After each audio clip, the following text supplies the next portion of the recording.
الحمد لله نحمده ونستعينه ونستغفره ونؤمن به ونتوكل عليه ونعوذ بالله من شرور أنفسنا ومن سيئات أعمالنا من يهده الله فلا مضل له ومن يضلله فلا هادي له ونشهد أن لا إله إلا الله وحده لا شريك له ونشهد أن سيدنا ومولانا محمدا عبده ورسوله وصلى الله تبارك وتعالى على خير خلقه محمد وعلى آله وأصحابه وأزواجه وذرياته أجمعين.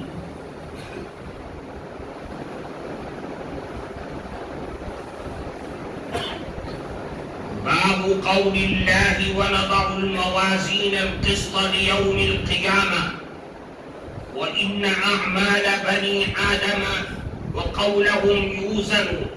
وقال مجاهد القسطاس العدل بالرومية ويقال القسط مصدر المقسط وهو العادل وأما القاسط فهو الجائر.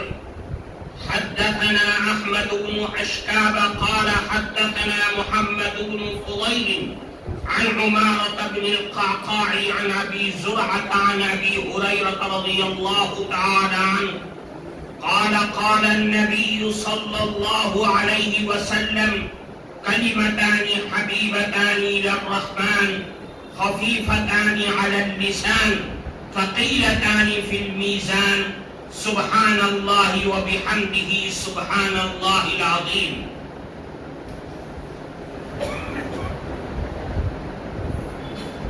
یہ حدیث جو آج آپ کے سامنے پڑھی گئی ہے یہ بخاری شریف کی آخری حدیث ہے جس کو امام بخاری رحمت اللہ علیہ نے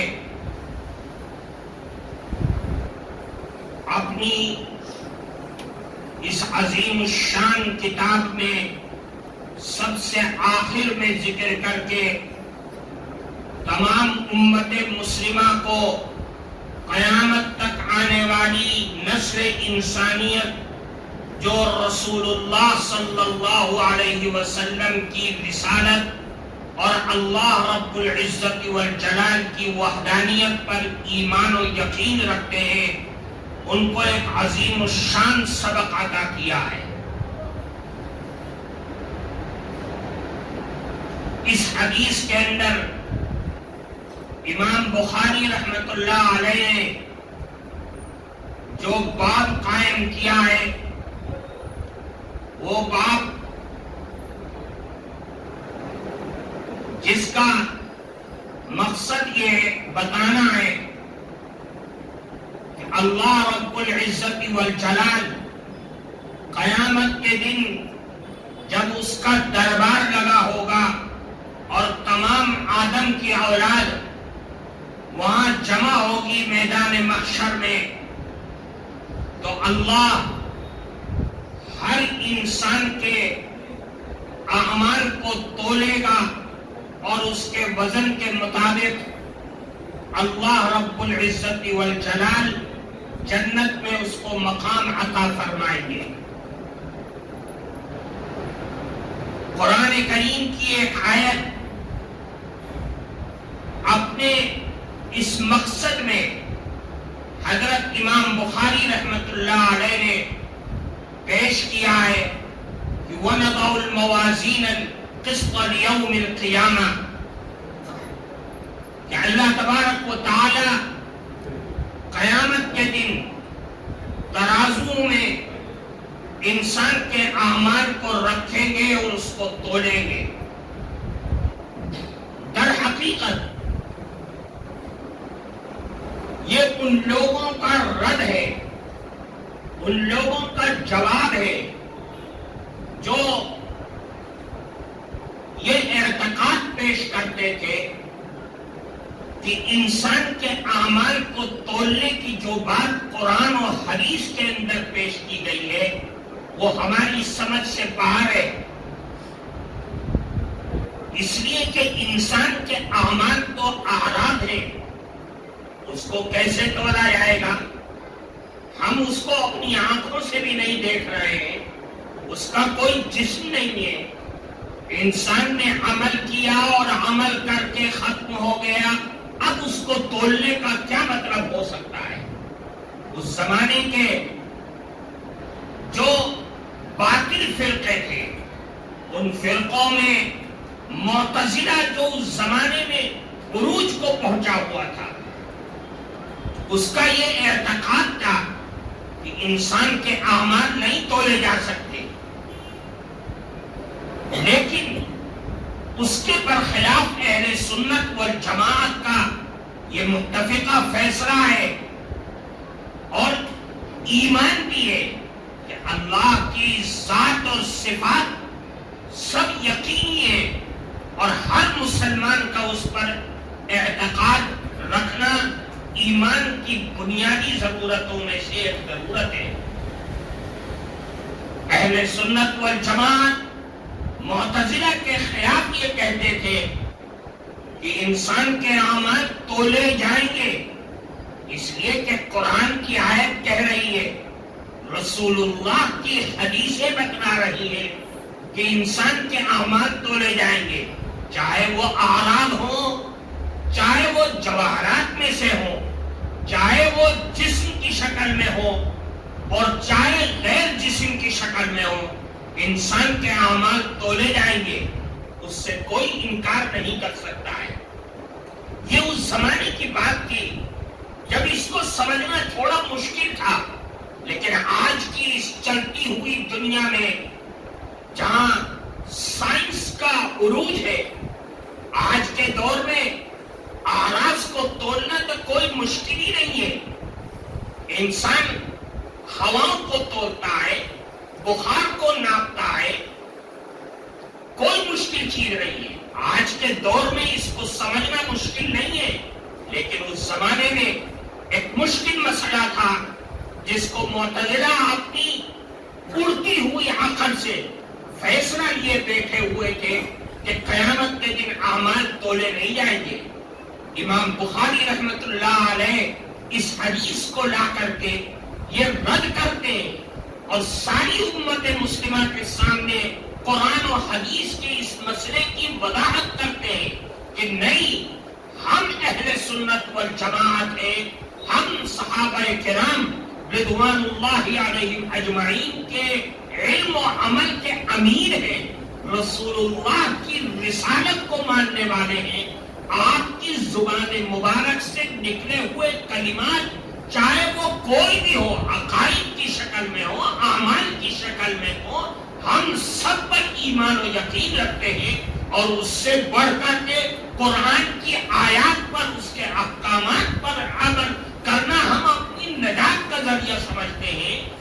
قرآن اور حدیث ہم سے یہ کہتا ہے کہ قیامت کے دن انسان کے اعمال کو تولا جائے گا تو تولا جائے گا، یہی ہمارا ایمان اور عقیدہ ہے، اور یہی عقیدہ ہر مسلمان کو اپنی زندگی میں بسانا چاہیے۔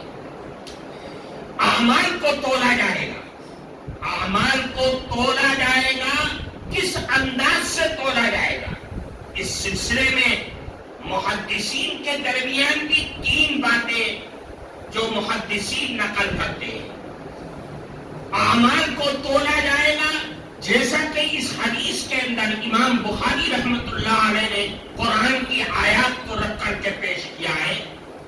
امام بخاری رحمت اللہ علیہ کی بھی رائے یہی ہے اور یہی شراح بخاری جو جتنے بھی ہیں سب کی رائے یہی ہے، خاص طور سے علامہ ابن حجر رحمت اللہ علیہ ان کی بھی رائے یہی ہے۔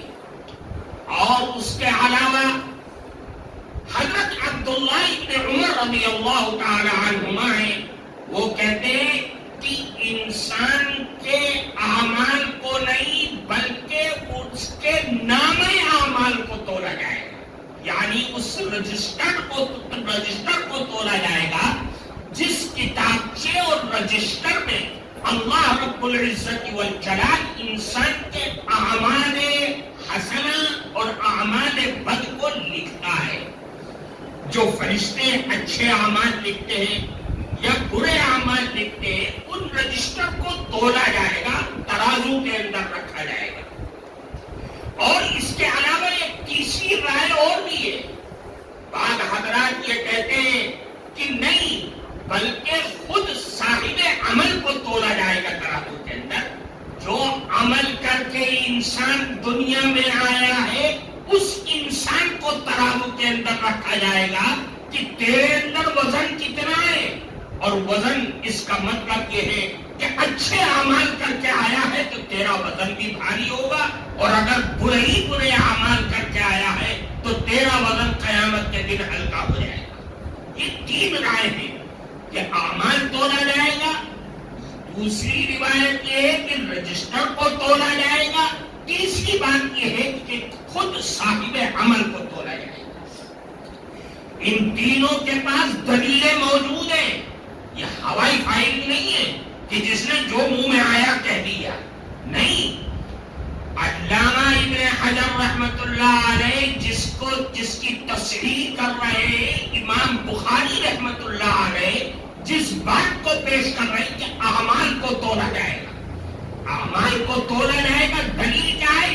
اللہ نے قرآن میں فرمایا وَنَضَعُ الْمَوَازِينَ الْقِسْطَ لِيَوْمِ الْقِيَامَةِ, اور یہ حدیث ان کی بات کی تصدیق کر رہی ہے. اس کے علاوہ قرآن کی اور بھی بہت سی آیتیں ہیں جس میں اللہ رب العزت والجلال یہ فرماتے ہیں کہ ہم قیامت کے دن انسان کے اعمال کو تولیں گے. حدیث کے اندر بھی ایک ہی حدیث نہیں, بے شمار حدیثیں ہیں جس کے اندر اللہ کے نبی نے فرمایا کہ قیامت کے دن انسان کے اعمال کو تولا جائے گا. ایک تو یہ ہو گیا.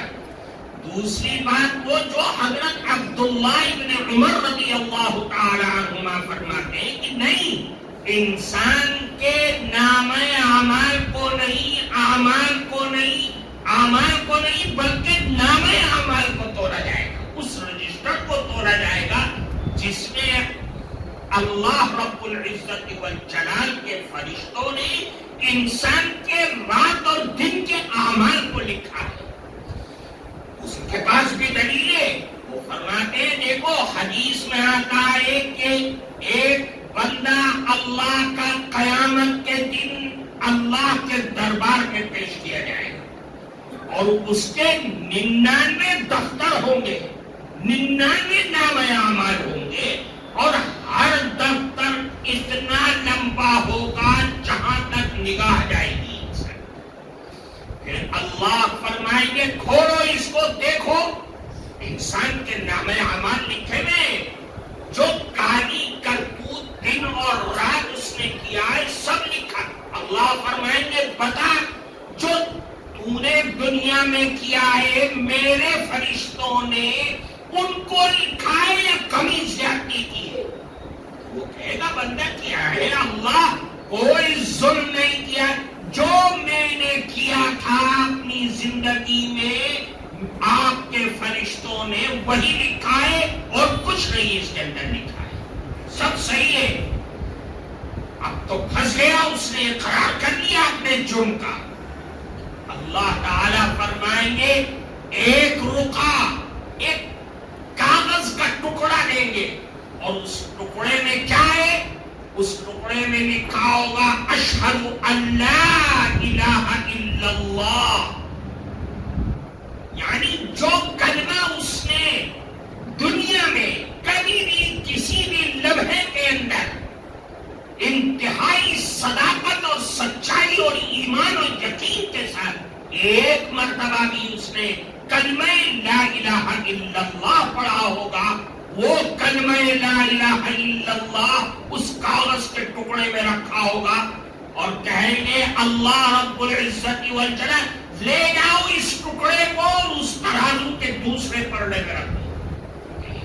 کمال کی بات ہے, 99 نامہ اعمال 99 دفتر ترازو کے پلڑے میں رکھے ہوئے ہیں جن کی لمبائی بھی تا حد نظر ہے، ان کے سامنے اس کاغذ کے ٹکڑے کی حیثیت کیا ہے؟ یہ کیا کر لے گا؟ فرماتے ہیں جب وہ انسان اس کاغذ کے ٹکڑے کو دوسرے ترازو کے پلڑے میں رکھے گا، اس پلڑے کا اتنا وزن ہوگا کہ وہ پلڑا جھک جائے گا اور 99 دفتروں کا پلڑا اوپر اٹھ جائے گا۔ اس کا مطلب یہ ہے، یہ حدیث بقاقہ ہے۔ احادیث کے اندر اس حدیث کو، یہ حدیث جو معروف و مشہور ہے محدثین کے ہاں، اس حدیث کو حدیث بقاقہ کہتے ہیں، یعنی اس ٹکڑے کی، کاغذ کے اس ٹکڑے کی حدیث ہے جس میں کلمہ لا الہ الا اللہ لکھا ہوا ہے۔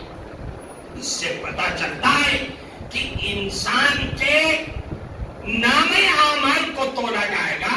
اسی وجہ سے تو 99 نام اعمال کو دوسرے پلڑے میں رکھا، اور اس نے جو کلمہ شہادت اخلاص کے ساتھ دنیا میں پڑھا تھا اس کو دوسرے پلڑے کے اندر رکھ دیا، جس کی وجہ سے وزن ہلکا اور بھاری ہو گیا۔ تیسری روایت یہ ہے کہ ایک حدیث ہے، وہ حدیث ان کی دلیل ہے، فرماتے ہیں کہ نہیں، نام اعمال بھی نہیں تولیں گے، انسان کے اعمال بھی نہیں تولیں گے، بلکہ صاحب عمل کو تولا جائے گا۔ اور حدیث میں آتا ہے کہ ایک آدمی کو لایا جائے گا انتہائی موٹا تازہ، اور اس کو ترازو کے پلڑے میں رکھ دیا جائے گا، اور اس کا وزن اتنا ہلکا ہوگا کہ مچھر کے پر سے بھی زیادہ ہلکا اس کا وزن ہوگا۔ حالانکہ دیکھنے میں لگ رہا ہے انتہائی فربا ہے، موٹا ہے اور کھاتا پیتا، لیکن وزن جب تولا گیا تو مچھر کے پر کے برابر بھی اس کا وزن نہیں ہے۔ اس کا مطلب یہ ہے، وہ لوگ کہتے ہیں کہ نام اعمال نہیں تولا، اعمال نہیں تولے گئے، بلکہ صاحب عمل کو ترازو کے اندر تولا گیا۔ یہ 3 روایتیں ہیں، لیکن امام بخاری رحمت اللہ علیہ نے جو عمل پیش کیا ہے، جو عقیدہ پیش کیا ہے، ان کے پاس دلیل زیادہ ہے، قرآن کی آیات بھی ہیں، رسول اللہ کی احادیث بھی ہیں، اور ان 2 صاحبان کے پاس جو دوسرے حضرات ہیں، ان کے پاس 1 یا 2 حدیثیں ہیں، قرآن کی کوئی آیت نہیں ہے۔ اس لیے امام بخاری رحمت اللہ علیہ نے جو عقیدہ پیش کیا ہے، جو عمل پیش کیا، جو بات رکھی ہے کہ اعمال تولے جائیں گے، یہ بات وزنی ہے، قابل اعتماد ہے، اور ہم سب اہل سنت والجماعت اسی پر اپنا ایمان اور یقین رکھتے ہیں۔ اب اس کے اندر اور بہت سی چیزیں ہیں۔ وَنَضَعُ الْمَوَازِينَ الْقِسْطَ لِيَوْمِ الْقِيَامَةِ، اس میں موازین جمع لایا گیا ہے، یعنی بہت سارے ترازو ہوں گے۔ اس کا مطلب یہ ہے، اب اس کے اندر 2 روایتیں ہیں۔ حضرت عبداللہ ابن عباس رضی اللہ تعالیٰ عنہ، اور ایک طرف ہے حضرت سلمان فارسی رحمت اللہ علیہ۔ حضرت سلمان فارسی رضی اللہ تعالیٰ عنہ یہ بھی ہے، کہتے ہیں ترازو جمع ہے، لیکن اس کا مطلب یہ نہیں ہے کہ ہر عمل تولنے کے لیے اللہ کے دربار میں الگ ترازو نہیں ہے، ترازو ایک ہی ہوگا، یہ جمع ہے تعظیم کے لیے۔ یہ بھی ایک مسئلہ ہے، جو صرف اور نحو پڑھتے ہیں وہ اس چیز کو جانتے ہیں۔ بہرحال بتانا یہ ہے ایک عام بات کہ موازین کا مطلب یہ ہے کہ ترازو اتنی بڑی ہوگی کہ سارے 99 نام اعمال کے تفاصیل اس کے اندر آ جائیں گے۔ اور حضرت سلمان فارسی رضی اللہ تعالیٰ عنہ روایت کرتے ہیں کہ اتنا بڑا ترازو ہوگا کہ ایک پلڑے میں زمین اور دوسرے پلڑے میں آسمان رکھ دیا جائے تو کے اندر کمی نہیں ہوگی. بہرحال بتانا یہ ہے کہ انسان کے اعمال کو تولا جائے گا قیامت کے دن. یہ تمام معتزلہ اور وہ تمام گروپ اور عقائد رکھنے والے لوگ کہ جو اسلام کے خلاف عمل رکھتے ہیں اور عقائد رکھتے ہیں، ان کا توڑ اور ان کا جواب یہاں دے دیا گیا. پھر یہاں پر اس حدیث کے اندر اس حدیث کی سند ہے حدثنا احمد بن اشکاب قال حدثنا محمد بن فضیل. اب سوال یہ پیدا ہوتا ہے کہ امام بخاری رحمت اللہ علیہ اپنی کتاب کے آخر میں جو کتاب نقل کر رہے ہیں وہ کتاب التوحید ہے، اور اس کے اندر حدیث لا رہے ہیں کلمتان حبیبتان الی الرحمن کہ اللہ کا ذکر ہے. امام بخاری رحمت اللہ علیہ نے جو سب سے شروع میں جو حدیث اور نقل کیا ہے اور اس کی جو کتاب ہے جو ترجمۃ الباب نقل کیا ہے، عنوان قائم کیا ہے، وہ ایک کتاب بدیع الوحی، یعنی وحی کی ابتدا کیسے ہوئی، وحی کی ابتدا، اور اس کے اندر جو حدیث لا رہے ہیں وہ ایک الگ حدیث ہے، اس کو بیان کیا جائے گا موقع پر. وہاں پر اس حدیث کے راوی ہیں جو امام بخاری رحمت اللہ علیہ کے استاد حمیدی رحمت اللہ علیہ، وہ یہ بتا رہے ہیں کہ دیکھو میں پہلی حدیث لایا تھا اس کے اندر راوی تھے حمیدی، اور یہاں جو آخر میں حدیث لا رہا ہوں اس حدیث کے راوی ہے احمد ابن اشکاب. احمد اور حمیدی کہتے ہیں دونوں کا مادہ ایک ہے، دونوں کا مادہ حامیم دال. حمیدی بھی حامیم دال سے بنے ہیں اور احمد بھی حامیم دال سے بنا ہے. یہ لفظ تو اس لفظ کے اندر مطابقت ہو گئی.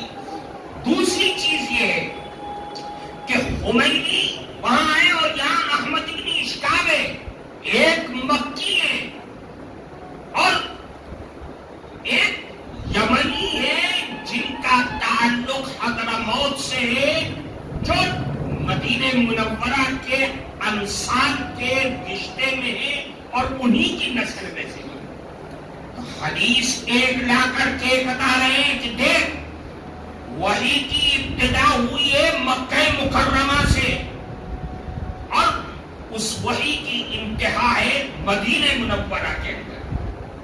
تو اعمال رسول اللہ صلی اللہ علیہ وسلم سے 23 سال کی زندگی میں جو بھی اعمال ہمارے سامنے آئے ہیں وہ مکہ مکرمہ سے شروع ہوتے ہیں اور ان کا آخری سفر مدینہ منورہ میں ہوتا ہے.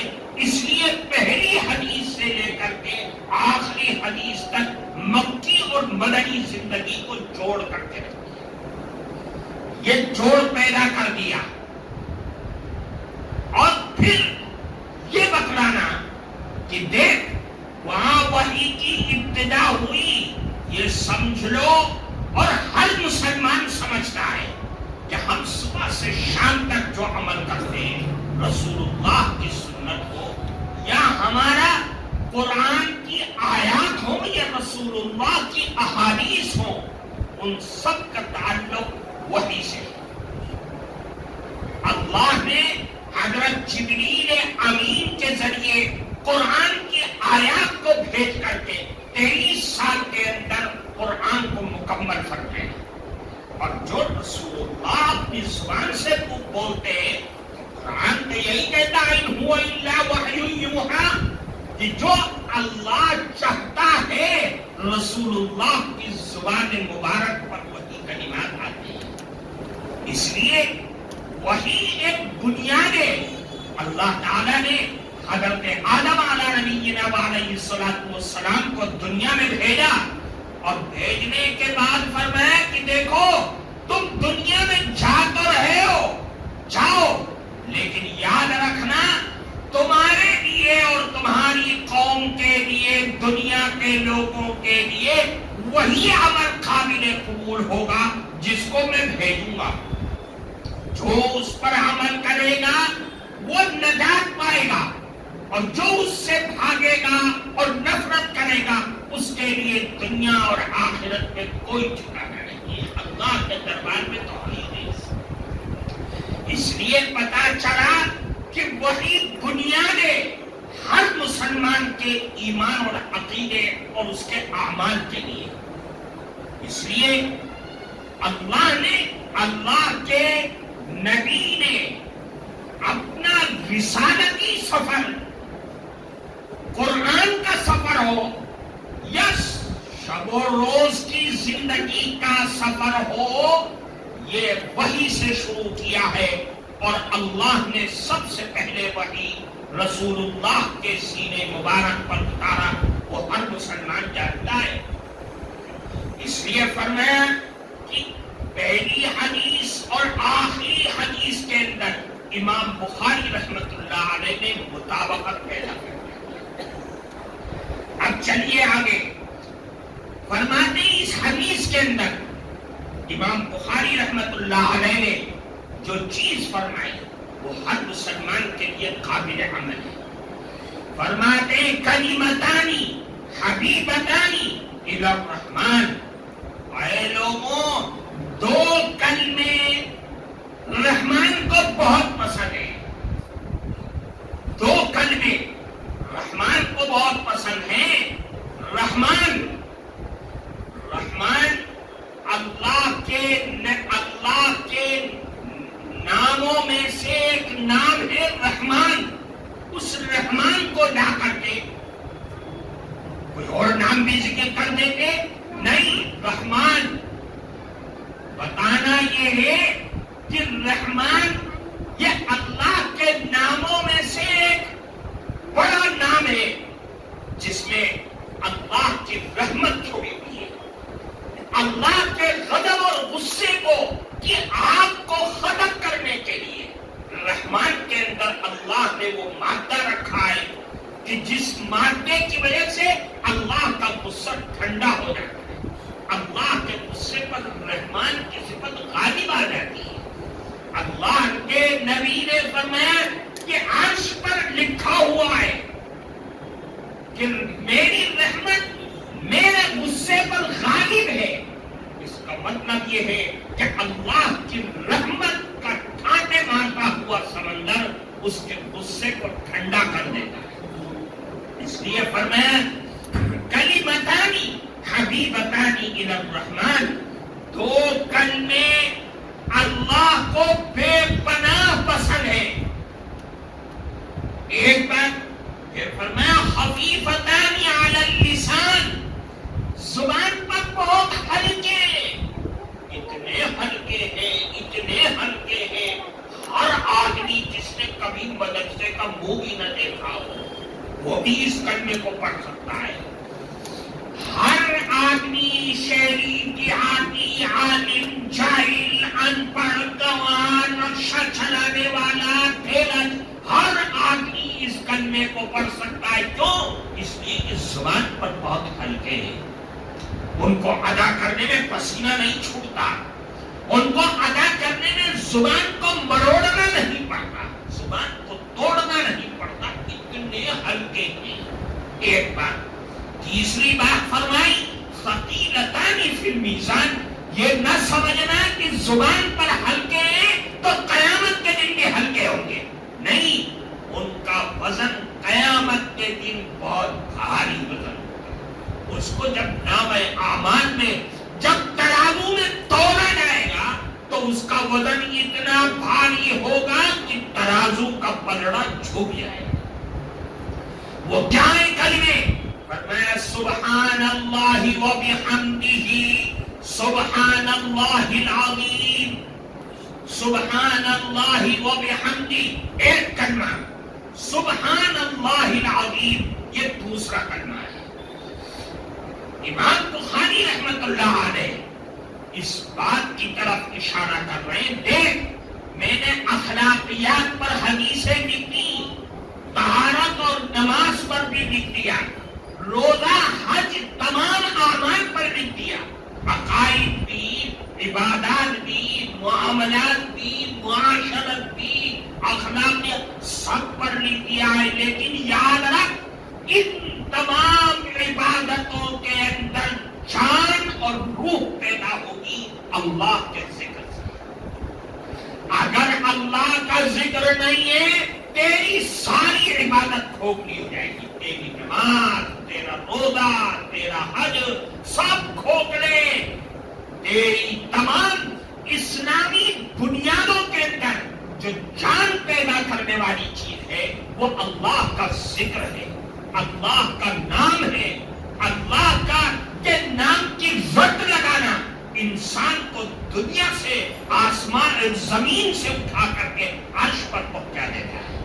اللہ کا ذکر کا عادی بن، اللہ کے ذکر سے اپنی زبان کو تازہ رکھ، اس لیے کہ اللہ کے ذکر میں طاقت ہے، اللہ کے ذکر میں شکتی ہے۔ ایسی شکتی اور طاقت ہے کہ تیری نماز اگر قبول ہوگی تو اللہ کے ذکر سے، تیرا روزہ اگر قبول ہوگا اور جان پڑے گی اللہ کے ذکر سے، تیری تمام مالی اور بدنی عبادت اگر اس کے اندر جان اور روح پڑے گی تو اللہ کے ذکر سے پڑے گی۔ اور اگر اللہ کا ذکر نہیں ہے تو یاد رکھ، تو چل رہا ہے، تو پھر بھی رہا ہے، تو کھا بھی رہا ہے، دنیا تجھے زندہ کہہ رہی ہے، لیکن میرے نبی نے فرمایا کہ مثل الذی یذکر ربہ والذی لا یذکر ربہ مثل الحی والمیت، کہ وہ لوگ کہ جو اللہ کا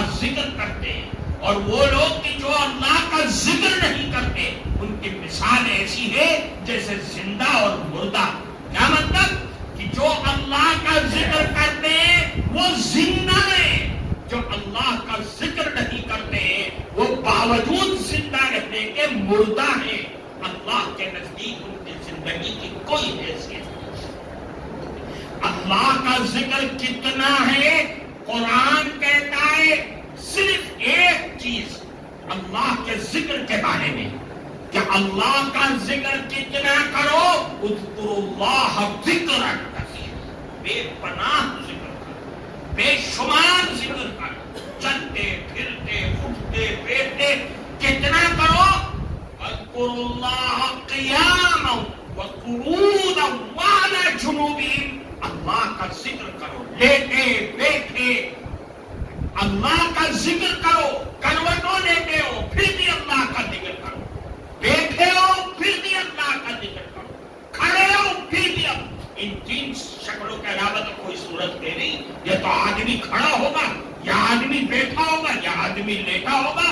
لیٹا ہے جب بھی کر، بیٹھا ہے تب بھی کر، کھڑا ہے تب بھی کر۔ اتنی تاکید کی جا رہی ہے کہ اللہ کا ذکر کرو، اور اللہ کا ذکر کرو کتنا کرو، حتی یقال مجنون، اتنا ذکر کر، اتنا ذکر کر، اللہ اللہ اللہ، سبحان اللہ و بحمدہ سبحان اللہ، اتنا ذکر کر کہ دنیا تجھ کو پاگل کہنے لگے۔ دنیا کہہ رہے مجنون ہے تو یہ نہ مجذوب ہو، اسے نہ کھانے بس صرف ایک ہی دھنے تصویر لیے ہوئے ہاتھ میں اللہ اللہ اللہ سبحان اللہ العظیم کی رٹ لگا رہا ہے، ذکر کرتا رہے، دنیا تجھ کو پاگل کہنے لگے۔ دنیا پاگل کہہ رہی ہے، کہنے دو، تجھے پاگل کہنے والے خود پاگل ہیں۔ قرآن کیا کہہ رہا ہے؟ ان فی خلق السماوات والارض واختلاف اللیل والنہار لآیات لأولی الالباب الذین یذکرون اللہ قیاما وقعودا وعلی جنوبہم۔ جو لوگ لیٹے بیٹھے کھڑے ہر حال میں اللہ کا ذکر کر رہے ہیں، قرآن کہہ رہا ہے وہ پاگل نہیں ہے، اولو الالباب، بدھیمان آدمی تو وہی ہے، وہ لوگ ہیں عقل والے، جن کو عقل کی سند قرآن دے رہا ہے۔ ان کو دنیا کی سند کی کیا حیثیت ہے ان کے سامنے؟ قرآن کہہ رہا ہے وہ پاگل نہیں ہے جنہیں تم پاگل کہہ، وہ تو تم سے اور دنیا والوں سے سب سے زیادہ عقل مند ہے، لیکن تمہاری عقلوں پر پتھر پڑ گیا ہے، آج تم کو نظر نہیں آ رہا ہے، کل دیکھنا۔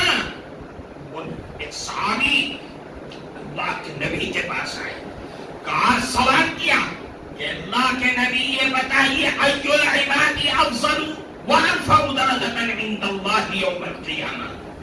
اے اللہ کے نبی، دنیا میں سب سے بہترین انسان اور قیامت کے دن سب سے اونچے مقام پر کون اللہ کا بندہ ہوگا؟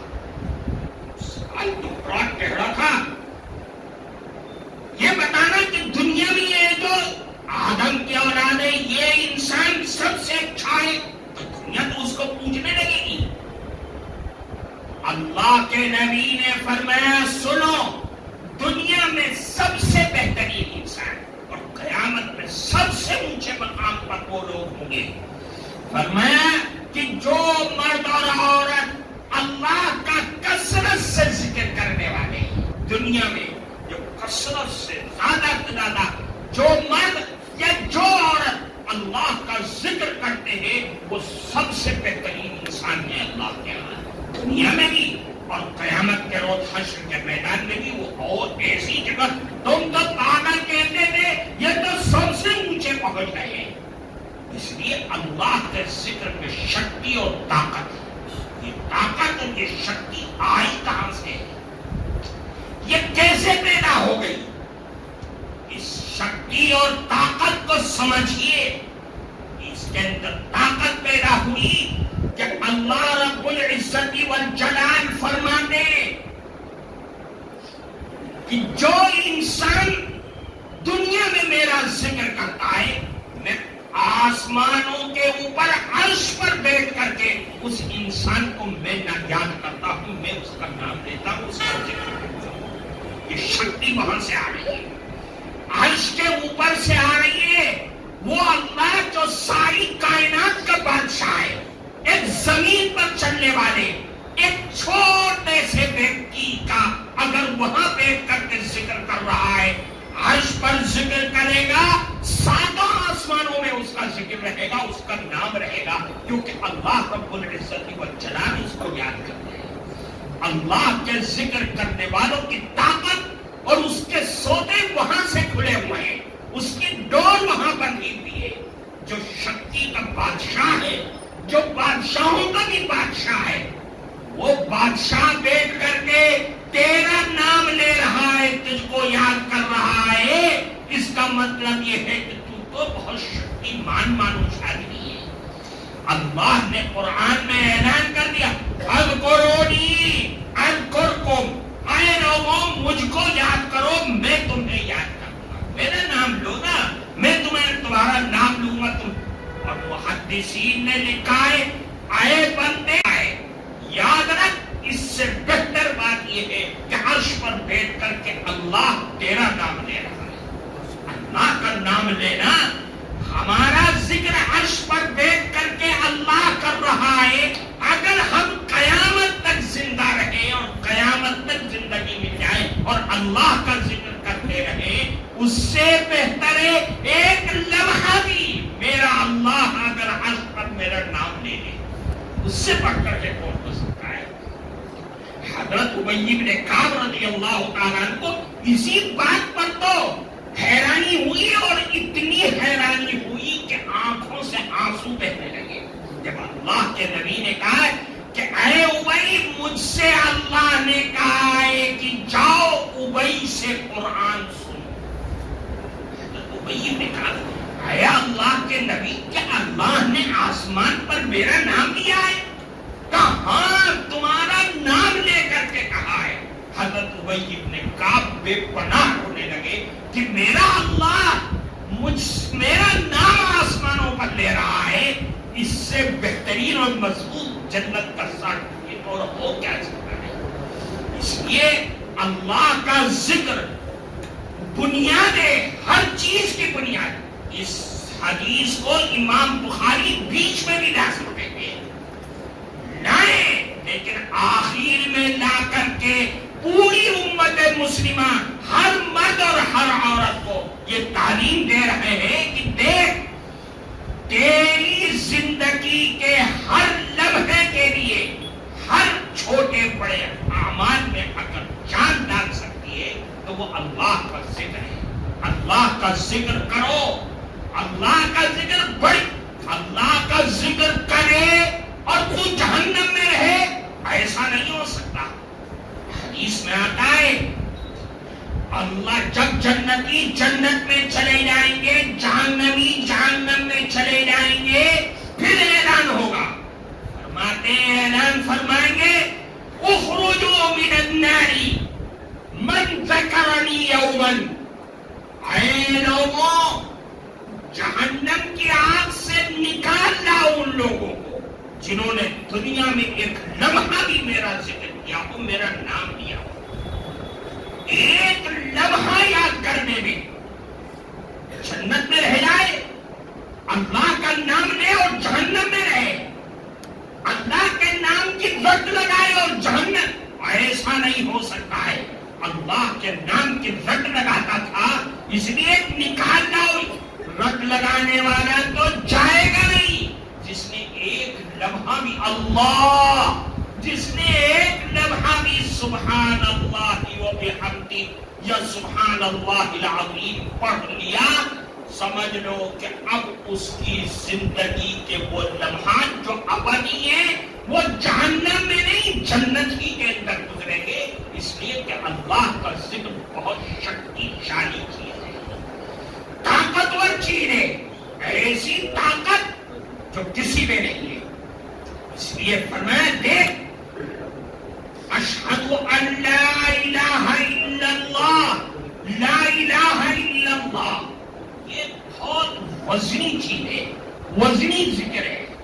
ایک حدیث میں یہ بھی فرمایا افضل الذکر لا الہ الا اللہ, ذکروں میں سب سے افضل ترین ذکر لا الہ الا اللہ ہے. قرآن اپنی جگہ ہے, قرآن کی ہر آیت ذکر ہے, ہر لفظ ذکر ہے, ہر حرف ذکر ہے, لیکن لا الہ الا اللہ بھی بہترین اور بڑے پاورفل ذکروں میں سے ایک ذکر ہے. اس کی شکتی, اس کا پاور, اس کی حیثیت کا اندازہ اس سے ہوتا ہے کہ ایک حدیث میں اللہ کے نبی نے فرمایا کہ اے لوگوں جددوا ایمانکم, اپنے ایمان کی تجدید کرو.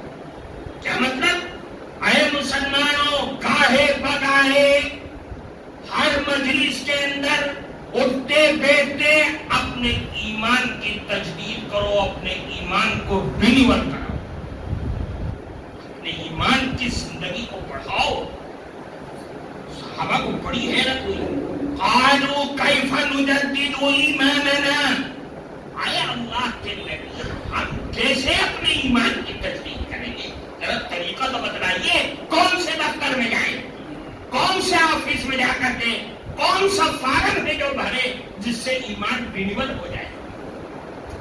اللہ کے نبی نے فرمایا قال اکثروا قول لا الہ الا اللہ, اپنی باتوں میں زیادہ سے زیادہ لا الہ الا اللہ پڑھتے رہو, تمہارا ایمان تجدید ہوتا رہے گا, تمہارا ایمان رینیول ہوتا رہے گا, تمہارے ایمان میں طاقت پیدا ہوتی رہے گی, اس کی زندگی بڑھ جائے گی.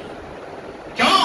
اس لیے کہ تم نے باتوں میں نہ جانے کون سی ایسی بات کہتی کہ ایمان ختم ہو گیا, تمہیں احساس بھی نہیں ہوا. ہم صبح سے شام تک پتہ نہیں کتنی مرتبہ اپنے ایمان کو ضائع کرتے. اب یہی ہے ہم باتیں کر رہے ہیں اپنے مرض کی. اگر ہم میں سے کسی نے یہ کہہ دیا کہ میں نے فلاں ڈاکٹر کی دوا کی تھی اور اس سے میں اچھا ہو گیا, اس ڈاکٹر نے مجھ کو صحت دے دی. آپ لوگ کہتے ہیں باتوں میں, یہ ایک عام رواج ہے.